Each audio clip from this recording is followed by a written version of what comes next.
இன்றைக்கு எனக்கு விரோதமாய் அநேக ஏசாக்கள் நான் 100 பேரோடு வருகிற நேரத்தில் நான் என்னப்பா செய்வேன்? தொழில் நன்றாக போச்சு, என் வேலை நன்றாக போச்சு, என் குடும்பம் நல்லா போச்சு, என் பிள்ளைங்க நல்லா இருந்தாங்க. ஆனா வியாதிகள் வருது, பலவீனங்கள் வருது, பொருளாதார தடைகள் வருகிறது என்றால் கர்த்தர் உன்னோடு இடைப்பட விரும்புகிறார். என் அன்பு திருச்சபை, கர்த்தரோடு பேச ஆயத்தமாக மரியாதை இடத்துல வந்து பேசுகிற மதத்தில் நான் மரியாதை இடத்தில் அவர் வந்து பேசுகிற நேரத்தில் அவருக்கு அவர் எப்படி தெரிந்தார் தெரியுமா?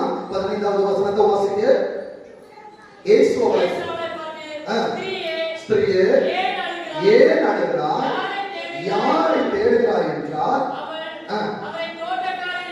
இன்னைக்கு நிறைய பேர் இயேசுவை எப்படி நினைக்கிறது தெரியுமா? அவர் முண்டாசு கட்டிட்டு லுங்கி கட்டிட்டு வந்திருக்கிற தோட்டக்காரர்.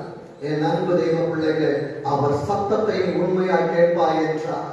அவர் யார் என்று உனக்கு தெரியும். 16வது வசனத்தை வாசிங்க.